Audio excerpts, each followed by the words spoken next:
Bismillahirrahmanirrahim. Assalamu alaikum. Welcome back. I am Wajiha Abdul Khalik. For today's video, I've decided something different to discuss with you all because I think it's the need of the day. So the subject of our discussion for today is what is our role in this world?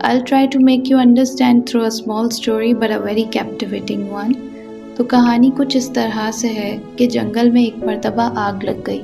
سارے ہی جانور اپنی جان بچانے کے لیے وہاں سے بھاگنے لگے۔ ایسے میں ایک چڑیا اپنی چونچ میں پانی بھر کر جنگل کی آگ میں ڈالنے لگی۔ ایسا اس نے کئی بار کیا۔ شیر نے یہ سب کچھ دیکھا۔ شیر نے اس سے پوچھا کہ تم ایسا کیوں کر رہی ہو؟ ایسا کرنے سے جنگل کی آگ تو نہیں بجھے گی، تم اپنی جان بچاؤ۔ چڑیا نے اسے بہت ہی خوبصورت جواب دیا کہ میں یہ بات جانتی ہوں کہ میرے ایسا کرنے سے جنگل کی آگ نہیں بجھے گی، لیکن جب روز محشر مجھ سے سوال کیا جائے گا کہ جنگل میں آگ لگی تھی تو تم نے کیا کردار ادا کیا، تو میں مطمئن ہو کر یہ جواب دے سکتی ہوں کہ جب جنگل میں آگ لگی تھی تو میں نے اپنا حصہ ادا کیا۔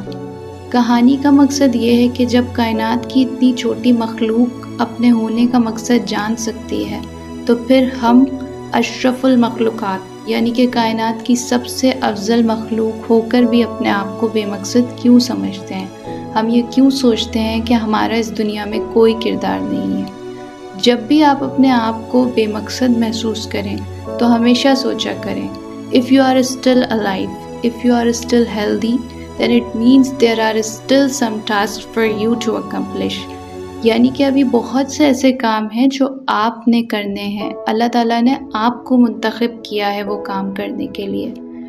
ہم ذاتی طور پر اپنے آپ کو بے مقصد محسوس کر سکتے ہیں، لیکن کوئی بھی اس بات سے انکار نہیں کر سکتا کہ اس کائنات کا ایک ذرہ بھی بے مقصد نہیں ہے۔ اس دنیا میں ہر چیز کے بننے کا کوئی نہ کوئی مقصد ہے۔ اکثر اوقات ایسا ہوتا ہے کہ ہمیں یہ بات نہیں سمجھ آ رہی ہوتی which is the right way to choose، ہمیں کیا کرنا چاہیے، کون سا راستہ اپنانا چاہیے۔ تو ہمیں پھر اس طرح سوچنا چاہیے کہ what the world needs now. There are still hundreds of social and global problems which are not solved. We can be the first one to step forward and solve those problems. At least we can try. ہم کوشش تو کر سکتے ہیں نا، چاہے وہ problem ہم سے سالو ہو یا نہ ہو، لیکن الٹیمیٹ جو ہمارا مقصد ہے وہ دنیا کو ایک بہتر جگہ بنانا ہے۔ ہمارے اس دنیا میں آنے سے لے کر جانے تک کوئی نہ کوئی فرق تو دنیا کو پڑنا چاہیے۔ اسے ایک بہتر جگہ بنانے میں ہم سب کو اپنا کردار ادا کرنا چاہیے۔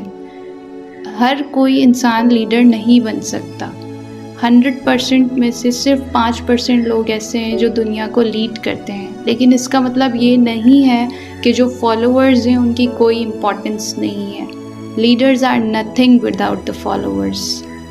I would like to end this lecture with very beautiful poetic lines of the poem of Eliza Cook, Little Things. Little drops of water, little grains of sand, make the mighty ocean, make the pleasant rain. If we cannot be the giant ocean, let's be those drops of water without which the ocean is incomplete. Or if we cannot be the great land, let's be those grains of sand without which the land is incomplete. Thank you so much.